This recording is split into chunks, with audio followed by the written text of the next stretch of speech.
2024 లోక్సభ ఎన్నికల exit polls చాలా వరకు ప్రధాని మోదీ ప్రభుత్వం మరోసారి గెలుస్తుందని జోస్యం చెప్పాయి. ఎగ్జిట్ పోల్స్ ప్రకారం చూస్తే భారత్లో మూడోసారి మోదీ ప్రభుత్వం వచ్చే అవకాశం ఉంది. ఈ నేపథ్యంలో నరేంద్ర మోదీ గెలుపుపై చైనాకు చెందిన నిపుణులు ఆసక్తికర వ్యాఖ్యలు చేశారు. నరేంద్ర మోదీ మళ్లీ ప్రధాని అయితే ఈసారి మాత్రం చైనా భారత్ మధ్య వివాదం తగ్గుతుందని చైనా నిపుణులు అభిప్రాయపడ్డారు. గాల్వాన్ ఘర్షణ తర్వాత ఈ రెండు దేశాల మధ్య వివాదం గణనీయంగా పెరిగింది. ఈ క్రమంలో భారత్ చైనా సంబంధాలతో మరింత మెరుగుదల ఉంటుందని పుడాన్ విశ్వవిద్యాలయం దక్షిణాసియా అధ్యయనాల కేంద్రం డిప్యూటీ డైరెక్టర్ లిన్ మిన్వాంగ్ అన్నారు. నరేంద్ర మోదీ మూడోసారి ప్రధాని కావడం ద్వారా భారతదేశ విదేశాంగ విధానం దౌత్యం మరింత బలపడుతుందని పేర్కొన్నారు. ఎగ్జిట్ పోల్స్ కు సంబంధించి నరేంద్ర మోదీ విజయంతో భారతదేశ దేశీయ విదేశీ విధానాలు మెరుగ్గా కొనసాగుతాయని విశ్లేషకులు భావిస్తున్నారు.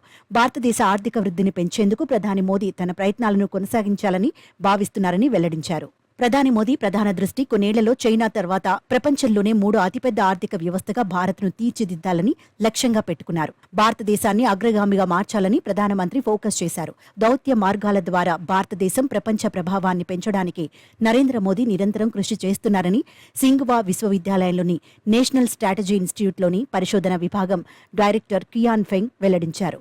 చైనాతో సంబంధాలు భారతదేశానికి ముఖ్యమైనవని గతంలో ఓ ఇంటర్వ్యూలో ప్రధాని మోదీ చెప్పారు. భారత్ చైనాలు తమ సరిహద్దుల్లో దీర్ఘకాలంగా కొనసాగుతున్న వివాదాన్ని తక్షణమే పరిష్కరించుకోవాలని, తద్వారా ద్వైపాక్షిక సంబంధాల్లో నెలకొన్న ఉద్రిక్తతను వీడాలని మోదీ అన్నారు.